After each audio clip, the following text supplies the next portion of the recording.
Bonjour à toutes et à tous et bienvenue dans un nouveau tuto Photoshop de niveau intermédiaire à avancé. Aujourd'hui, je vais vous montrer comment reproduire le style infrarouge. J'ai vu la semaine dernière une photo de mon ami Dimitri, photographe niçois aussi connu sous le nom de Millennium Photographie. C'était cette photographie infrarouge là que vous voyez à l'écran et qui m'a séduit par sa colorimétrie. Donc c'est une photo qui a été prise avec un boîtier défiltré spécialement pour la photographie infrarouge avec un filtre de 590 nanomètres. Et donc ayant vu cette photo, je suis allé voir son Flickr, dont je vous ai mis d'ailleurs le lien ci-dessous. Et ça m'a donné envie de tenter de reproduire ce style de photographie. Encore une belle photo avec ce style complémentaire que j'affectionne particulièrement. Je me suis dit que c'était l'occasion de tenter de reproduire ce type de traitement pour voir si même sans posséder ce type de boîtier et de filtre, si on pouvait tenter de se rapprocher de ce style photographique-là.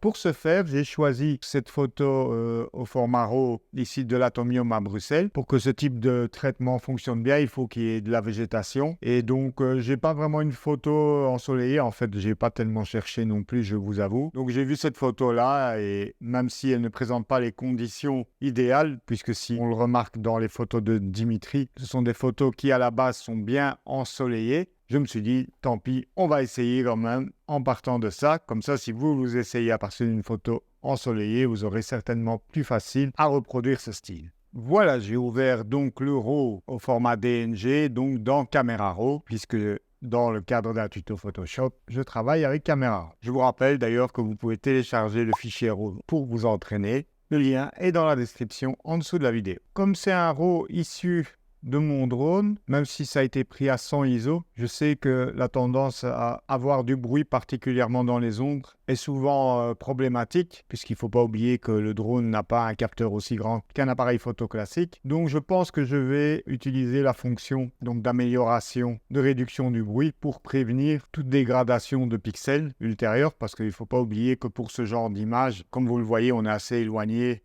du rendu infrarouge de Dimitri. Je vais devoir post-traiter à fond, à mon avis. Donc je check un petit peu avant, après, donc c'est pas mal. En plus, il m'accentue un petit peu et je vais aller voir dans les ombres. Ok, à mon avis, dans la vidéo, vous ne voyez pas grand-chose comme différence, mais ça l'est accentué. Voilà, ici la progression en haut à gauche. Donc vous voyez, il m'a créé donc une copie au format DNG qui donc présente un meilleur niveau de détail et surtout plus de bruit du tout dans mon ciel. Ok, donc on va partir de cette base-là. D'ailleurs, vous voyez, il a bien dupliqué donc le fichier RAW original. Il a créé donc une copie qui s'appelle avec accentuation NR pour Noise Reduction, réduction de bruit en anglais. Je vais me baser donc sur la photo de Dimitri de Millennium Photographie pour réaliser cette dernière. Donc je vais prendre par exemple celle-ci comme base. Ici, qu'est-ce qu'on voit? C'est qu'on a un ciel très sombre et un avant-plan très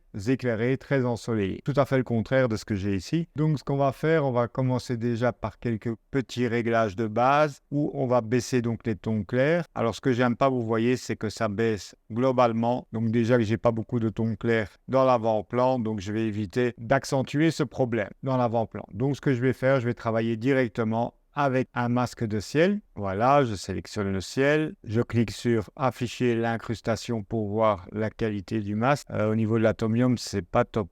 Donc je vais tenter plutôt un dégradé avec une soustraction du sujet. Donc je jette le masque. Ça, vous ne pouvez pas le savoir avant d'avoir testé, évidemment. Supprimer masque 1. Voilà. On va créer un dégradé linéaire. Voilà. Je décoche afficher l'incrustation.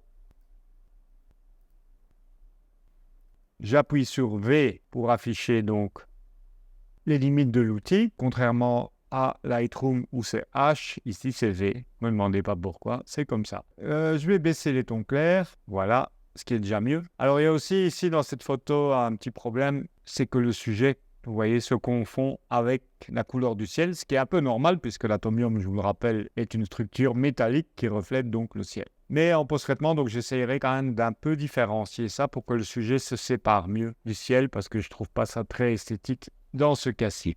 Donc j'ai baissé les tons clairs, ça aura impacter l'atomium, ce que je ne veux pas, puisque déjà qu'elle ne se sépare pas très bien par la couleur, il vaut mieux dès lors au moins la séparer par la luminosité. Donc je vais tenter une soustraction. Donc je clique sur soustraction et je vais sélectionner un sujet en espérant qu'il reconnaisse que c'est l'atomium. Et c'est pas trop mauvais. Alors j'appuie sur V, cacher les pastilles.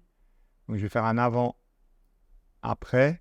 Ouais, non, c'est pas mal. C'est pas mal. Je vais baisser encore un peu plus les tons clairs. Voilà. Voire même l'exposition. On va aller voir jusqu'où on peut aller pour séparer au mieux le ciel. Vous voyez là, l'atomium ressort beaucoup plus. Par contre, attention, vous voyez qu'il y a des petites zones, comme ici, qui n'ont pas été prises en compte. Et ouais, le masque n'est pas très propre en fait. Donc, ce que je vais faire, je vais cliquer 2 fois sur le mot Expo. Jusque-là, ça allait pas trop mal, même si on voit qu'il impacte déjà ici un peu l'atomium.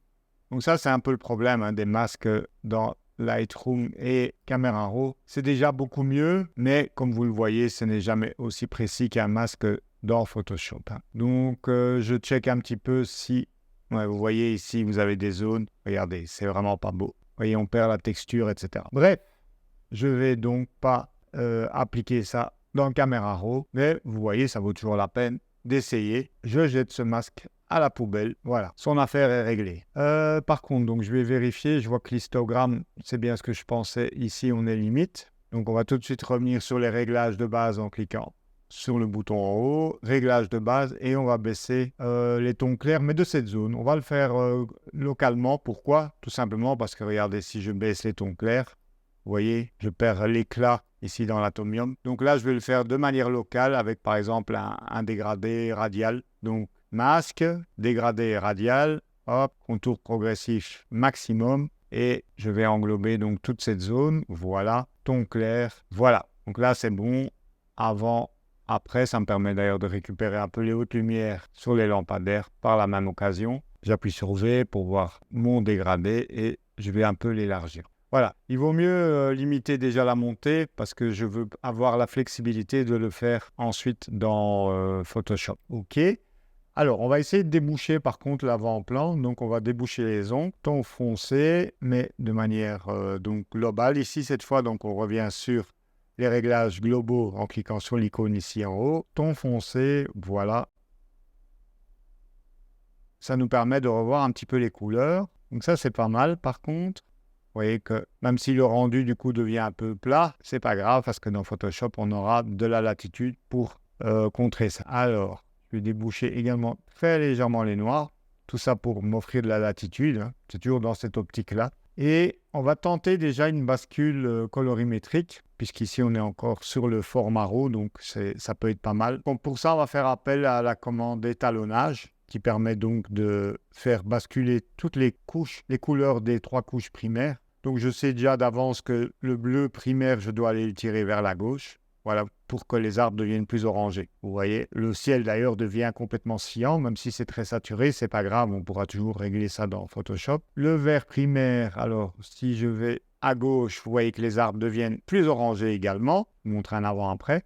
Avant, après. Donc l'idée, c'est de rendre les arbres jaunes. Je vous remonte la photo. On est typiquement sur du jaune orangé. Donc on n'y arrivera pas ici directement, mais en tout cas, on pourra déjà s'en rapprocher, ce qui nous facilitera le travail. Vous voyez ici, si je modifie le rouge primaire également, vous voyez que ça accentue au niveau des arbres. Alors peut-être je peux... Ouais, je monte un petit peu la saturation. Ok, là, vous voyez, c'est pas mal sur les arbres, même si on est encore loin de la couleur de la photo de Millennium, mais on booste les arbres, parce que je vous rappelle qu'on vient de là. Alors, on va tout de suite résoudre le problème de la montée de saturation dans le ciel, parce que ça risque de nous poser problème. Donc pour ça, on va faire appel au mélangeur de couleurs, qui vous permet donc de cibler avec cet outil-là, l'outil réglage ciblé. Donc je me mets sur l'onglet saturation et je viens dans l'image tirer vers la gauche. Donc voilà, le but est d'aboutir à un résultat n'ayant pas une dominante trop prononcée. Un gris légèrement bleuté ici me permettra d'avoir plus de latitude. Alors vous voyez que ces changements que j'ai appliqués ont eu une incidence sur la zone solaire ici, qui n'était plus cramée, qui n'était plus surexposée. Maintenant vous voyez qu'elle l'est, donc ça veut dire que je vais devoir aller plus loin ici dans la récupération des tons clairs. Je vous rappelle que quand ça ne va pas suffisamment loin, je suis à -100, on peut interagir sur les blancs également. Voilà, ok, ça me semble pas mal. Et si c'est pas assez, on peut toujours jouer avec le curseur niveau qui applique encore plus fort l'effet. Voilà, je vais quand même déboucher un petit peu la zone pour conserver un petit peu cet aspect moins contrasté de cette zone-là. J'appuie sur le curseur en haut d'avertissement de surexposition. Vous voyez que les reflets ici dans l'atomium, donc je prends l'outil Loupe Z, sont a priori cramés. Donc je vais voir si je peux les récupérer. Je vais faire une sélection d'objets là. Donc créer un masque. Je vais tenter objet puisque je me rappelle que sujet c'était pas top. Commande moins et je vais entourer l'atomium avec le rectangle. Donc j'ai pris l'outil rectangle ici. Alors j'appuie sur Y pour voir le masque. Bon, pas parfait, mais bon, je pense que ça peut suffire pour résoudre mon problème. Donc j'affiche les zones de surexposition en appuyant sur le petit triangle ici en haut à droite. Et donc je vais baisser les tons clairs. Ouais, pas terrible, hein. Je vais travailler au pinceau parce que vous voyez en fait de nouveau le même problème. Regardez ce que ça fait ici, c'est très moche. C'est pas grave, on a une sélection. On va faire une intersection avec le pinceau. Donc pour ça, on va venir ici chercher où il y a les 3 petits points, l'intersection du masque avec un pinceau. Pinceau que Camera Raw ont eu l'intelligence de nommer forme. Un tout petit pinceau, donc là je le réduis avec la molette de la souris et donc je viens peindre sur ces zones. Alors évidemment il faut appliquer un réglage, sinon on ne voit pas la différence. Au niveau du pinceau, j'ai mis un flux de 50, je vais me mettre à 100. Alors je vais toujours cocher masquage automatique pour éviter de déborder. Voilà, ok. Là maintenant on est bon, encore ici. Alors attention ici, vous voyez que il a débordé, donc j'appuie sur Alt, ok, encore ici un peu, on va faire un avant-après, donc je vais enlever les marques de surexposition pour juste me concentrer sur l'aspect visuel. Je vais en même temps déboucher les ombres pour éviter que cette récupération n'assombrisse un petit peu certaines zones comme je viens de le voir. Et voilà, là je pense qu'on est pas mal, ok, je dézoome, commande moins, V pour cacher les pastilles. Alors ici, je n'aime pas la montée en saturation également, donc je vais revenir sur mon masque, j'appuie sur V et je vais un petit peu désaturer cette zone parce qu'elle est déjà très saturée. Le but était de monter la saturation des arbres, mais pas celle de cette zone-là. Voilà, comme ceci me semble mieux. Ok. Et du coup, je vais ajouter un peu de bleu pour uniformiser un petit peu la zone. Vous voyez l'effet que ça a, donc quand vous ajoutez du bleu, ça neutralise le jaune, en toute logique. Voilà, donc là c'est très neutre, hein, c'est pas très beau. Je préfère avoir cette matière brute pour ensuite pouvoir aller plus loin post-traitement. On va encore revenir sur l'onglet TSN pour essayer de modifier déjà pas mal la couleur des arbres. Donc ici je viens sur le curseur, ce qui pourrait être intéressant c'est le curseur luminance ici.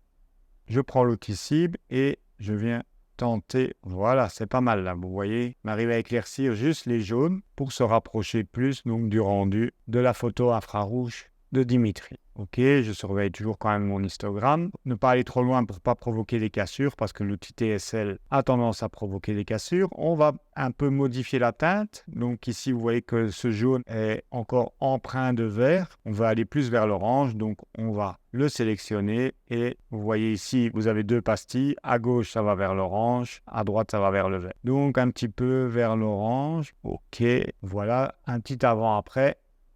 Ok, donc il manque un peu des feuilles à l'arbre ici pour avoir un rendu homogène comme dans la photo de Dimitri où là la végétation est bien fournie. Mais on va tenter de se débrouiller avec cette base-là. Alors, je vais de toute manière par défaut maintenant l'ouvrir en tant qu'objet dynamique. Vous voyez que c'est ouvrir un objet qui est marqué ici en bas, ce qui veut dire qu'en l'ouvrant dans Photoshop, j'aurai à nouveau accès au réglage de Camera Raw. Il me suffit de cliquer 2 fois et je me retrouve de nouveau sur le fichier RAW. Donc ça, c'est devenu un comportement par défaut que personnellement, je trouve pas mal. On va enregistrer son travail, commande ou contrôle S.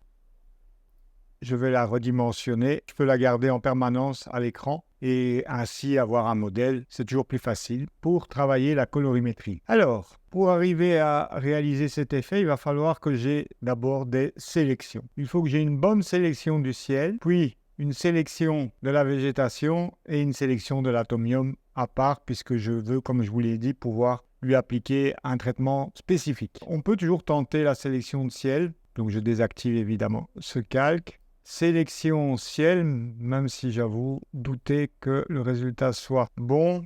On va vérifier. Q. Donc, au niveau du ciel, c'est pas mal. C'est juste au niveau de l'atomium que c'est pas génial. Donc, on peut essayer de soustraire les objets. Donc, pour ça, je vais dans Outils, sélection d'objets. On va voir si il le reconnaît. Alors, partiellement en tout cas. Alors là, je maintiens Alt enfoncé. Vous voyez qu'il y a un petit moins qui apparaît pour qu'il soustraye donc le sujet, ce qui est en rose actuellement, de la sélection. Hop. Donc, si j'appuie sur Q pour passer en mode masque, ok, c'est déjà mieux.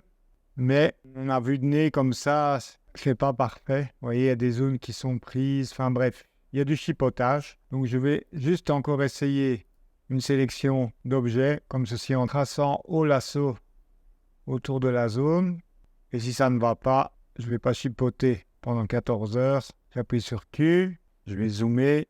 J'ai autant de travail de retouche sur la sélection à faire que de le sélectionner manuellement. Donc, dans ces cas-là, quand l'IA de Photoshop ne fonctionne pas, eh bien, il reste à le faire manuellement. Donc, la meilleure méthode de sélection dans ce cas-ci, c'est à la plume, à l'ancienne. Donc, si vous ne connaissez pas le détourage à la plume, je vous invite à regarder les vidéos que j'ai consacrées à ce sujet. Donc, vous pouvez voir l'affiche ici en haut à droite. Je les remettrai à la fin de la vidéo, donc vous pourrez voir ça par après. Je prends l'outil plume.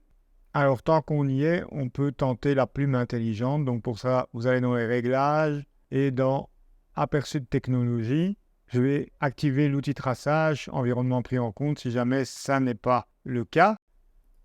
OK. Si vous ne le retrouvez pas dans la palette d'outils, il faut aller le chercher. Donc, ici, il est tout en bas chez moi. C'est l'outil donc traçage, environnement pris en compte. On va voir, on ne sait jamais. Donc, on va voir s'il nous facilite le détourage. Alors, vous voyez que cet outil, qu'est-ce qu'il fait? Il place des points tout seul. Donc, en fait, vous suivez juste le contour et il vous place les points. Mais voilà, même ici, vous voyez, bon, il détecte quelques contours. Mais bref, il y aura toujours à retoucher. Donc, en toute franchise, on aura autant fait de le faire directement à la plume. Manuel, méthode old school, mais qui fonctionne toujours. Pour ça, je prends l'outil plume normal. Je zoome à fond. Voilà. Et c'est parti. Alors souvent j'utilise en combinaison avec l'outil plume, l'outil rotation. Donc c'est la main ici. C'est celui qui est en dessous de la main ici normalement. Outil rotation de l'affichage, raccourci R. Simplement parce que étant droitier, j'ai plus facile à tracer à la plume quand c'est horizontal que vertical. P, voilà. Et c'est parti. Hop. Donc, comme vous le voyez, je rentre toujours plus ou moins un pixel à l'intérieur de la sélection. Donc ici, l'avantage de la plume, c'est que ça me permet de tracer des courbes et donc d'épouser parfaitement le contour de la boule de l'atomium, chose que n'auraient pas été capables de faire les autres outils de sélection. Voilà, Alt pour revenir en arrière sur son point. Voilà, quand c'est une ligne droite, vous voyez que ça va très vite. Hop. Donc, je vais passer cette partie en accéléré, parce qu'elle va me prendre 2-3 minutes. Et donc, on se retrouve juste après.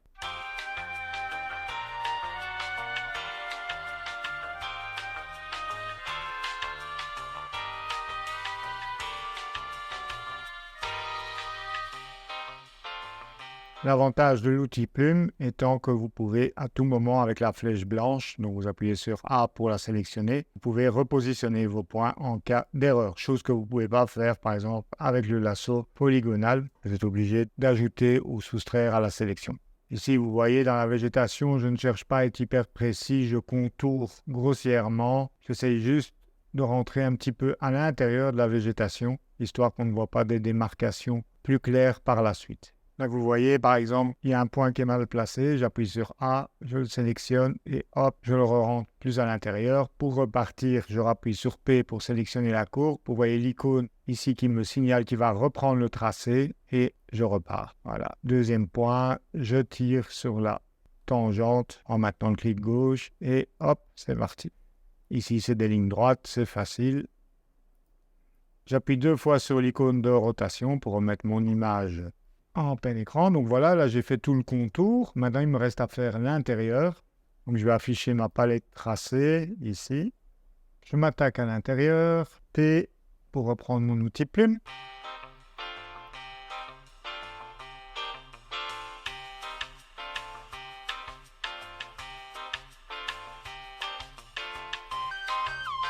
Alors, je clique 2 fois sur R. Un bon moyen de vérifier que votre sélection est bonne, vous faites un commande ou contrôle clic sur votre tracé et ensuite vous appuyez sur Q et vous voyez à présent donc votre détourage. Vous voyez du coup s'il manque des choses ou pas. Regardez surtout dans les détails, dans les trous potentiels qu'il pourrait y avoir, mais a priori c'est bon, on a tout. Je rappuie sur Q. De toute manière, c'est flexible, donc vous pouvez toujours revenir dessus si jamais il vous manquait une partie. Alors, comme c'est des boules, on aurait pu être tenté, par exemple, de faire une sélection avec l'outil ellipse de sélection, sauf que, comme vous pouvez le voir, avec la déformation de l'objectif, on n'est pas tout à fait sphérique et du coup, en fait, on n'aurait pas des sélections précises. Il faudrait également déformer la sélection, etc. Donc voilà aussi un argument pour lequel j'ai préféré détourer à la plume. On va renommer son tracé de travail pour le retrouver facilement par après. Voilà.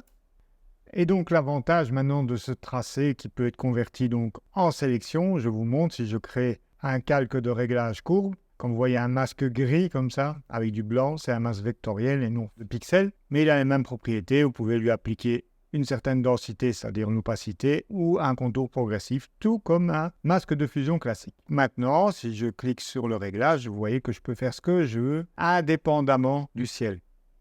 Donc, si je veux éclaircir, si je veux maintenant assombrir l'atomium, etc., vous voyez qu'il n'y a aucun halo. C'est super propre. Et je peux toujours, si la transition est trop dure, voilà, comme je vous l'ai dit, ajouter par exemple 1 ou 2 pixels de contour progressif à mon masque vectoriel. Mais donc ici, pour le moment, je ne vais pas m'en occuper. Je vais continuer donc à faire mes sélections. Mais c'est pour vous montrer donc l'avantage d'une sélection précise comme ça à la plume. Oui, elle a l'inconvénient de prendre plus de temps, mais elle nous évitera beaucoup de problèmes après en post-traitement qui seraient survenus lorsque j'aurais voulu séparer le ciel de l'atomium ou de la végétation. Pour l'instant, je jette ce calque à la poubelle, c'était juste pour vous faire la démonstration et évidemment à ce stade-ci, je vous recommande vivement d'enregistrer votre travail. Ok, maintenant donc on va pouvoir s'attaquer au ciel. On va quand même enregistrer le tracé en sélection, comme ça on pourra le réutiliser par la suite. Donc, je fais un commande ou contrôle-clic sur le tracé. Vous voyez que ça charge une sélection en pointillé. Et je vais aller dans Sélection, mémoriser la sélection. Si vous voyez les raccourcis clavier ici, ce sont des raccourcis que j'ai créés. Ce ne sont pas ceux par défaut. Ne vous étonnez pas de ne pas voir les mains. Donc, je vais la nommer, cette couche. Voilà, Atomium. OK. Je vais assombrir le ciel. Donc, je vais créer une courbe. Mais il me faut donc la sélection du ciel. Donc, je vais dans Sélection, Sélection du ciel. Je vais transformer cette sélection en masque.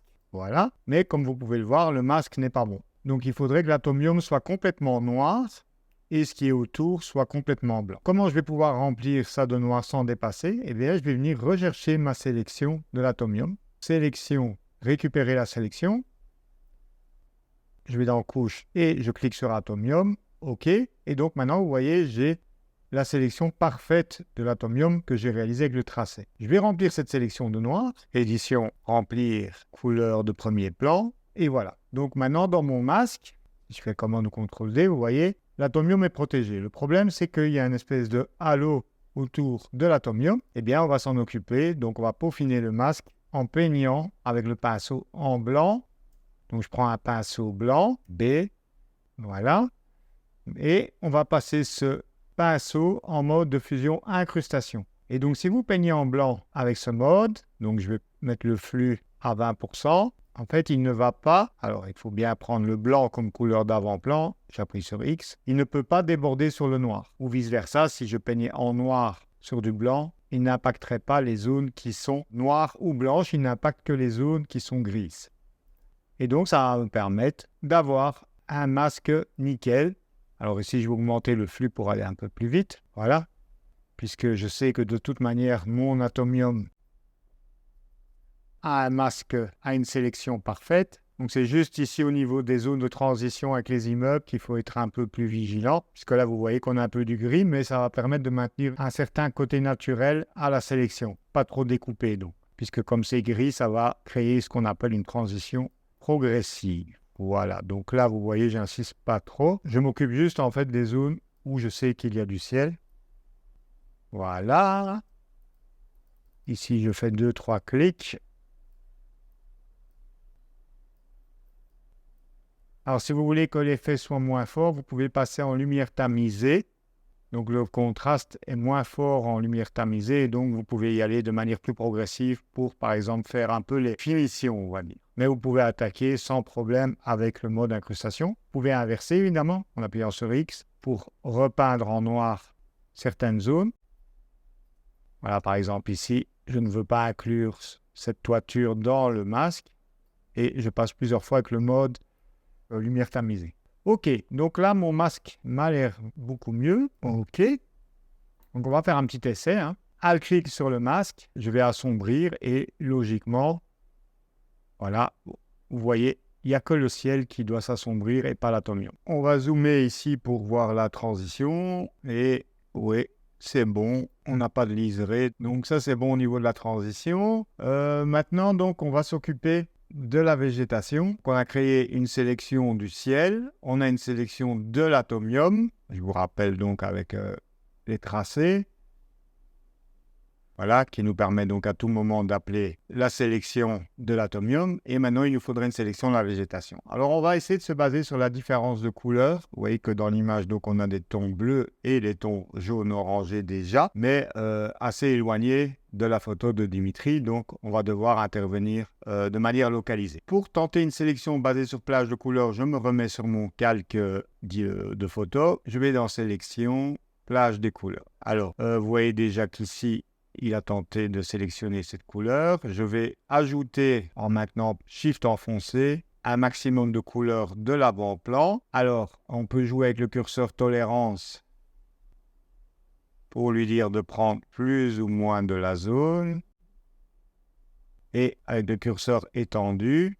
Donc ici, on voit qu'il impacte le ciel. Donc, on peut tenter de faire un moins. Donc, je fais un Alt avec la pipette et je clique une fois. Vous voyez, du coup, il a soustrait le ciel. Idem ici. Et maintenant, on va cliquer ici pour ajouter un maximum de l'avant-plan. Vous voyez, c'est toujours un équilibre. Ici, quand vous cliquez sur une zone qui ne correspond pas à la couleur, du coup, il englobe tout le reste. Voilà. OK. Ici, ça me semble pas mal. On va ajuster un petit peu avec le curseur de tolérance. Ok, ça me semble pas trop mal. Alors, vous voyez qu'il a pris un peu du ciel, mais c'est pas grave parce qu'on a un masque de ciel, donc on va pouvoir soustraire. Donc, je clique ici sur prévisualisation et je clique sur 100 pour revoir mon image. Donc, effectivement, ici, il n'a pas pris ces zones puisqu'elles ne sont pas orangées, alors qu'elles devraient l'être. Je me remets en niveau de gris. Ce serait bien qu'ils prennent ça en compte aussi un peu plus. Voilà, je pense qu'on va se baser là-dessus et soustraire le ciel. On va partir sur cette base. OK, donc là, j'ai une sélection. Maintenant, il faut que j'en crée un masque. Donc, je vais créer un calque de courbe et il va automatiquement créer un masque de fusion. Alors, il a créé en même temps un masque vectoriel puisque l'atomium y était associé, mais on ne va pas l'utiliser. Donc, pour le moment, on va le jeter à la poubelle. OK, donc on va venir peaufiner ce masque. On sait qu'on ne doit pas avoir l'atomium dans le réglage. Enfin, quoique partiellement, puisqu'on aurait peut-être besoin des réflexions des couleurs dans l'atomium. Je fais un Alt-clic pour voir le reflet. Effectivement, ça reflète la végétation. Donc, il faudrait quand même partiellement qu'on voit un petit peu le reflet. Parce que si je le masque complètement, ça ne va pas paraître naturel. Mais on va voir. Je pourrais toujours venir peindre au pinceau pour révéler quelques zones. Donc, pour le moment, on va protéger l'atomium. Donc, d'abord, sélection du ciel. Voilà. Je viens ici remplir de noir, des commandes backspace, voilà. Et mon atomium, je vais chercher la sélection, je clique sur le tracé, voilà. Sélection, commande backspace pour le remplir de noir également. Donc là, en théorie, j'ai une assez bonne sélection de la végétation. On va le renommer, donc végétation. On va éclaircir la zone juste pour voir si ça n'impacte pas trop d'autres zones. OK, ça me semble pas mal. Pour ça, je vais passer en noir et blanc pour bien évaluer les différences de luminosité. Donc, je place tout au-dessus un calque de couleur unie, par exemple noir ou gris, peu importe, que vous passez en mode couleur. Voilà, ça vous crée une conversion noir et blanc très neutre. Et donc, je fais ça juste pour ne pas être distrait par la couleur pendant que j'ajuste la luminosité. Donc, en règle générale, ajustez d'abord la luminosité et puis la couleur. Je regroupe ça dans son propre dossier, commande G. Et donc, ça, c'est ce qu'on appelle des calques d'aide. Voilà, d'aide visuelle. OK. Donc, maintenant, je vais venir monter la luminosité de la végétation. Je me mets sur le calque de végétation et je vais monter jusqu'à ce que ça corresponde le plus possible à la luminosité donc de cette zone-ci dans l'image. Donc là, ça me semble pas trop mal. Donc je me concentre visuellement uniquement sur la végétation. Alors il y a un peu de contraste, donc il faudrait quand même redéplacer un peu le point noir. Vous voyez qu'ici les troncs sont bien noirs. Ok, ça me semble pas mal, comme ça à vue de nez. Donc en termes de luminosité de l'avant-plan, là, on semble correspondre. Alors maintenant, je vais en profiter pour ajuster la luminosité du ciel. Donc je vais bouger un petit peu sur le côté. Donc vous voyez ici qu'on est beaucoup plus sombre. Donc je vais venir assombrir le haut du ciel assez fortement. Voilà, jusqu'à ce que ça corresponde visuellement. Alors je vais déplacer ce deuxième point. Voilà, là on est plus proche en termes de luminosité. Je vais baisser également les tons clairs, donc c'est le point du dessus. Voilà, et je pense qu'on peut encore descendre un chouïa plus bas pour avoir une bonne correspondance bien sombre entre les deux. Peut-être encore un, rien plus, voilà. Vous voyez, c'est utile d'avoir les deux images côte à côte. Et comme ça, en noir et blanc, vous ne faites pas attention à la couleur, vous regardez juste la différence de luminosité. Par contre, ici, on voit que c'est beaucoup trop sombre. Donc, je vais redégager une bande de luminosité dans l'horizon. Pour ça, ce que je vais faire, pour ne pas endommager ce masque qu'on a déjà mis autant de temps à créer, je vais le regrouper dans un propre dossier, commande CTRL G, ce qui va me permettre de créer donc un masque de second contrôle. Donc le masque du dossier va prévaloir sur le masque du calque qui est contenu dans ce dossier. Ici, simplement, je vais tirer un dégradé. Donc je désactive le calque de photo, référence, et je vais tirer un dégradé donc de noir. Ça, c'est bon, j'ai le noir ici, le vert transparent, donc du bas vers le haut pour masquer le réglage d'assombrissement dans le bas de l'image. Voilà, quelque chose comme ça. Je maintiens Shift. Voilà, vous voyez l'effet du dégradé ici. Ce qui est en blanc laisse passer le réglage qui se trouve dans le dossier, ce qui est en noir ne le laisse pas passer. Ok, donc là, si je réaffiche l'autre image, vous voyez que maintenant, on est très proche en termes de luminosité du ciel et de la végétation. Maintenant, on va pouvoir repasser en couleur. Donc, je vais déjà renommer ce dossier ciel. Et là, on voit que ça ne correspond pas tout à fait. Par contre, le ciel, vous voyez, le fait de l'avoir obscurci comme ça, il se rapproche plus de la teinte. On est dans les jaunes. Donc maintenant, ce qu'il nous faut, c'est plus de l'orange, d'après ce que je vois. Donc, comment on obtient de l'orange? Eh bien, on va ajouter du rouge. Donc, en fait, l'orange est surtout présent dans les zones un peu ombragées. Le haut des arbres qui est plus clair est jaune. Donc, ici, par exemple, dans cette zone-ci, on va faire monter le rouge. Voilà, vous voyez que ça devient du coup plus orangé, jaune-orangé, ouais, c'est pas mal. Alors par contre ici, il n'y a pas suffisamment de zone, le bas n'est pas suffisamment pris en compte. Donc il faudrait que j'éclaircisse aussi cette zone-là. Donc là, je vais revenir sur le réglage RVB de luminosité. Donc c'est ce point-ci, voilà. Et je vais également essayer d'éclaircir ça.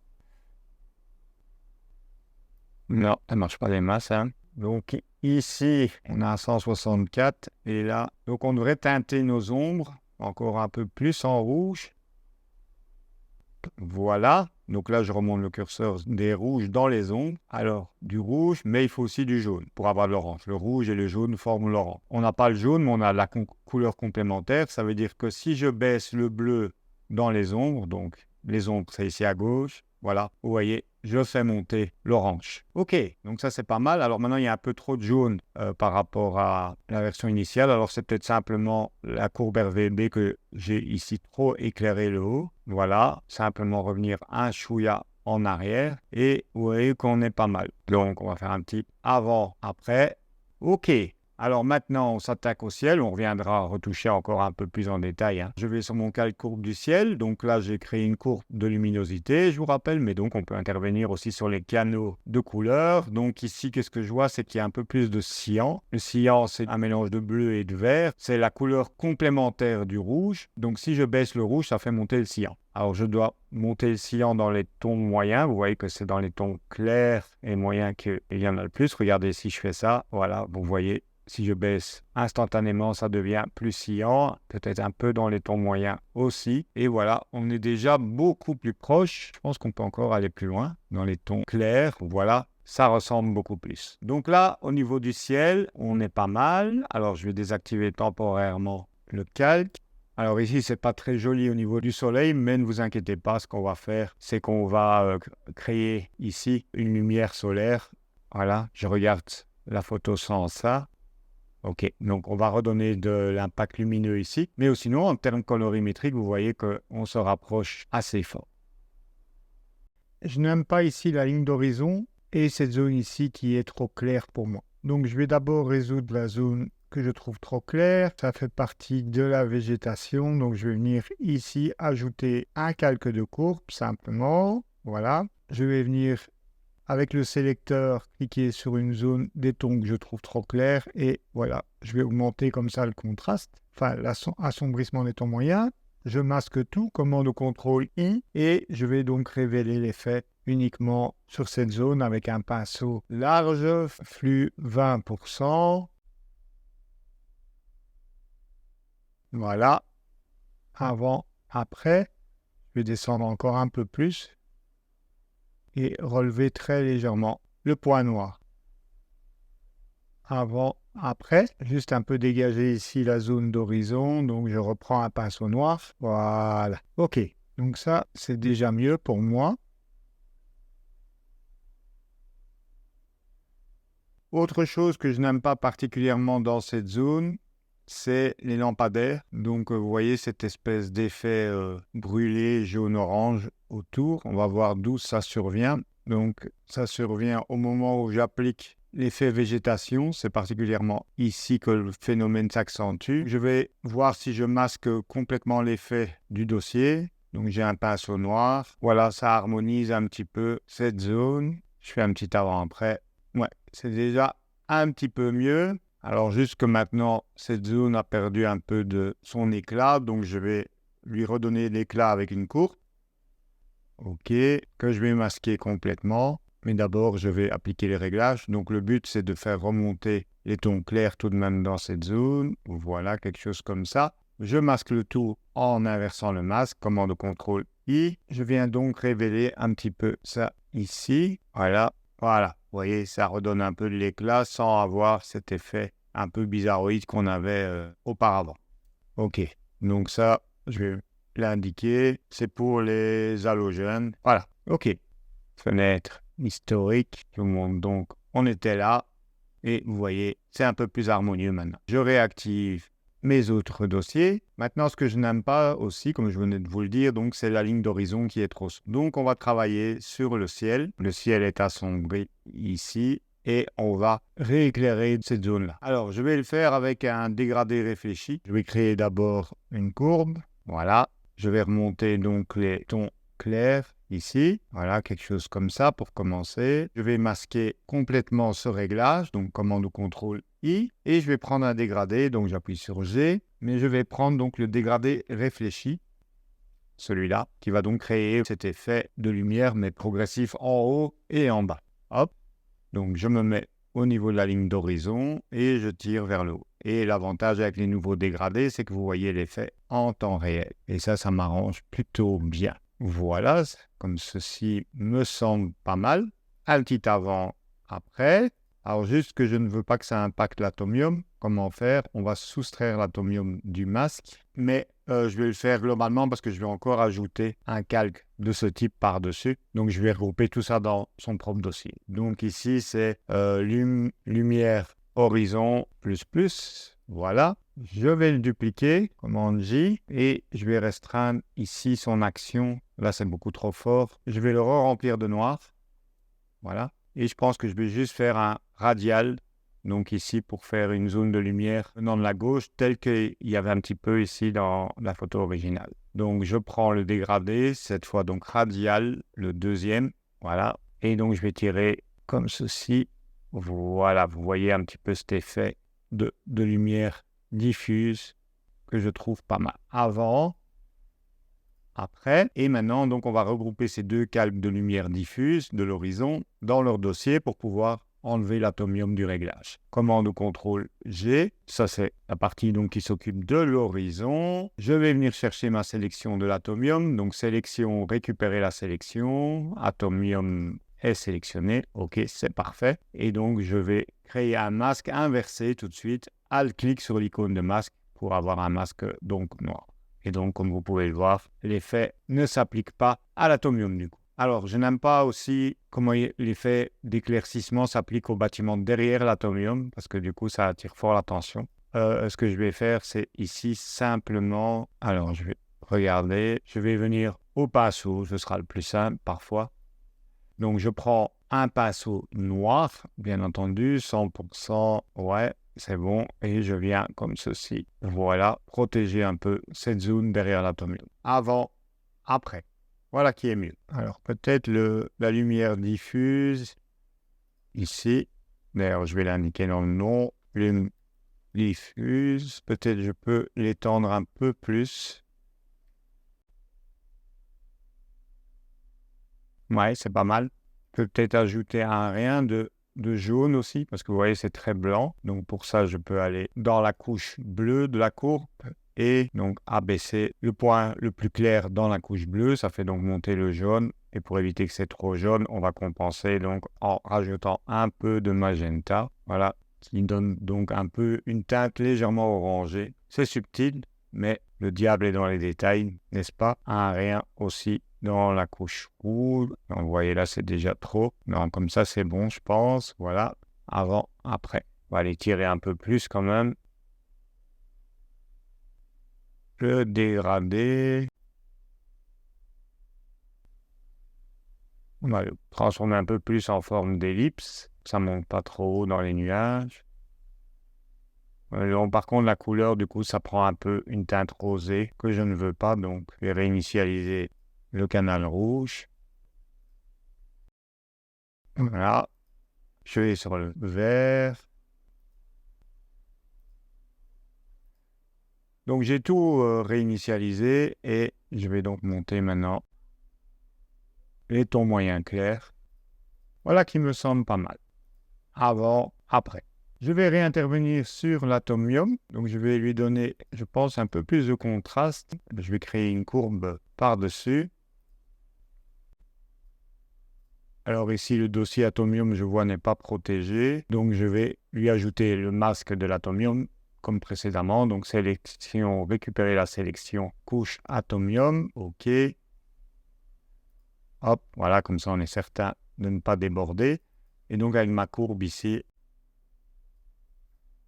que je réactive évidemment, sinon je vois rien. Voilà, je vais chercher à assombrir un petit peu. Je la trouve un peu trop claire à certains endroits. Voilà, là elle ressort vraiment style un peu en 3D. Je vous montre avant, après. Toujours remonter un petit peu le point noir ici pour éviter de boucher complètement les tons. Voilà, et effet que je vais masquer très légèrement donc sur la partie gauche avec un dégradé de noir vert transparent, puisque d'ici vient la lumière diffuse. Non, il me faut le dégradé linéaire cette fois. Voilà, jusque comme ceci, au milieu à peu près. Vous voyez l'effet d'assombrissement plus localisé sur l'arrière. OK, et toujours ajuster l'opacité pour avoir un plus fin contrôle. Voilà, je pense que là, on est pas mal. OK, on va un petit peu regarder la photo de Dimitri et voir ce qu'on peut tenter d'améliorer pour se rapprocher de son résultat.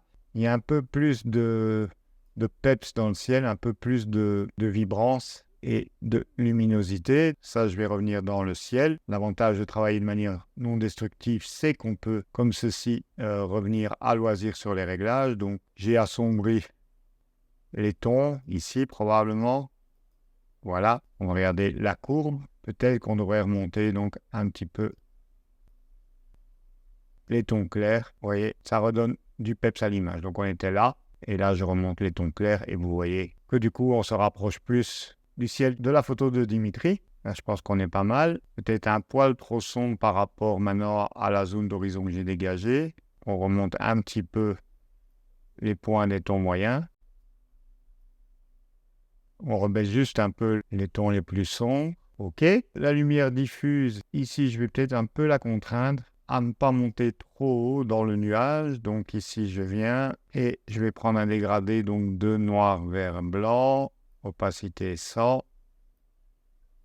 Vous voyez, je peux comme ça venir soustraire encore un peu plus la zone. Je vais d'ailleurs en ajouter un petit peu en bas. Voilà. Alors, je trouve ici les éléments de la route trop clairs. Donc, je vais venir les assombrir. Et pour les assombrir, donc, c'est pas l'atomium, donc c'est au-dessus. Je vais créer donc un calque de courbe. Et je vais aller chercher un masque de luminosité. D'abord, je mets juste la courbe. Et je vais aller donc dans mes couches. Voilà. Chercher donc un des masques de luminosité. Donc, TC1 est un peu trop permissif, c'est-à-dire qu'il va permettre l'application du réglage un peu trop partout. Donc, on va, sur base de ce TC1, créer ce qu'on appelle un TC2. Donc, je fais un commande ou contrôle-clic, ça charge la sélection. Et maintenant, je fais une intersection en faisant commande Alt-Shift. Vous voyez que du coup, un petit X est apparu. Et vous voyez que du coup, la sélection est plus restreinte. Si maintenant, je crée une sélection à une nouvelle couche alpha en cliquant sur l'icône, vous voyez que du coup, commande D, on a un masque qui est beaucoup plus contraint à ces zones très claires. Donc, je vais venir le charger ici. TC2, OK, et je vais le mettre en dessous de TC1, voilà, pour que ce soit bien organisé. Donc, ne pas oublier de revenir sur la couche RVB, OK. Donc, image, appliquer une image, couche TC2, les tons clairs 2, donc, voilà. Le réglage de courbe va s'appliquer que dans les zones claires, et je viendrai encore probablement plus peaufiner ça. Donc, je vais baisser les tons clairs, voilà, vous voyez l'impact ici. OK. Et maintenant, donc, je vais regrouper ce calque dans son propre dossier. Commande G. Je vais l'appeler route et bâtiment. Voilà. Je le masque complètement. Alt-clic sur l'icône de masque pour créer un masque noir. Je prends un pinceau B avec la couleur blanc en avant-plan. Flux 20%, c'est très bien. Et donc, je vais révéler l'effet du masque de luminosité que dans les zones où je peins ici actuellement. Voilà. Regardez. Avant. Après, je vais exclure les arbres. Je reviens sur X. OK. Je réactive la photo de Dimitri. Je vais en profiter maintenant que j'ai un masque de luminosité pour encore donner un peu d'éclat. Vous voyez que le jaune ici est plus brillant. Il est carrément saturé dans la couche rouge par rapport à moi où je suis resté plus dans les tons moyens. Donc, je vais profiter de la création justement du masque de luminosité que j'ai fait pour réintervenir sur la végétation. Donc, je reviens sur végétation et je vais y créer donc un calque de courbe. Je vais renommer celui-ci au passage. Donc, ça, c'était lum -moi de cette zone ici. Et donc, ici, une courbe. Je vais venir chercher TC2 que je vais aller créer. Donc, image, appliquer une image. TC2, c'est bon, OK.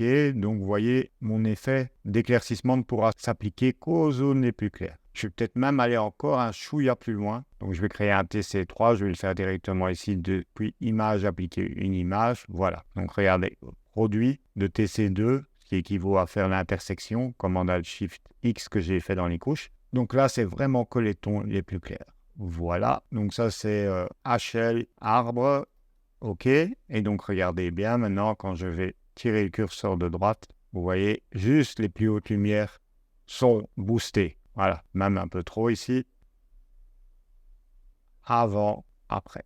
Avant, après. Alors, attention, parce que la route est évidemment réimbriquée dans ce masque.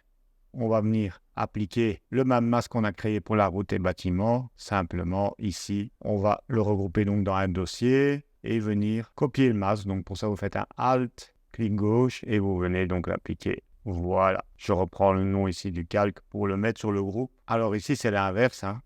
Donc, le masque ne laisse passer le réglage qu'à cet endroit. Donc, il faut l'inverser puisqu'on veut protéger cet endroit. Voilà, sauf les cimes des arbres. Voilà, je pense qu'on est pas mal à ce stade. Je réaffiche la photo de Dimitri. Du coup, en la regardant, je reviens sur mon réglage de courbe et regardez, voilà, je peux encore aller chercher la similarité en comparaison directe et en ajustant donc ma courbe. Donc voilà, je pense qu'on est arrivé à un résultat assez similaire. N'hésitez pas à me dire ce que vous en pensez en commentaire. On va aller voir de où on était parti juste pour le souvenir. Donc Alt-clic, on est passé de là à là. Vous voyez qu'il y a quand même une transformation assez dramatique de la scène. Avec du travail, on peut arriver quasi à reproduire n'importe quel effet en post-traitement, en travaillant donc de manière sélective sur la luminosité d'une part et sur la colorimétrie d'autre part. Les deux composantes essentielles du post-traitement, c'est la luminosité et le travail de la colorimétrie. Donc je conseille toujours de travailler d'abord tout ce qui concerne luminosité et puis colorimétrie. Après, évidemment, comme vous le voyez, je réajuste l'un ou l'autre, mais globalement, travaillez d'abord de cette manière plus analytique, en vous servant éventuellement, comme je l'ai fait ici, d'une image de référence pour avoir les valeurs de luminosité. Donc, je vous rappelle que j'utilisais un calque de noir et blanc pour voir si mes luminosités correspondent, et comme vous pouvez le voir, elles correspondent assez fort. Ici, juste au niveau des arbres, chez Dimitri, tout est plus jaune, parce que le soleil frappait de face, c'est un peu la seule différence au niveau luminosité qu'il y a.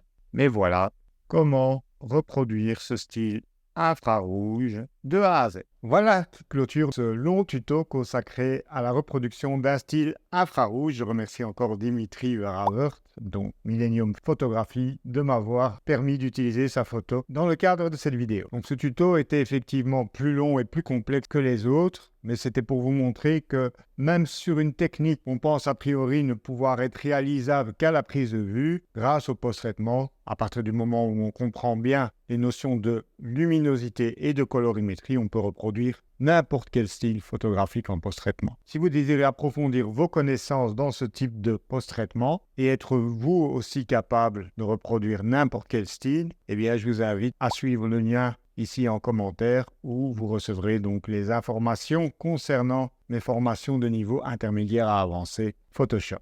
Je vous remercie d'être resté jusqu'au bout et je vous donne rendez-vous à très bientôt pour de nouveaux tutos Lightroom, Photoshop et photographie. Ciao, ciao!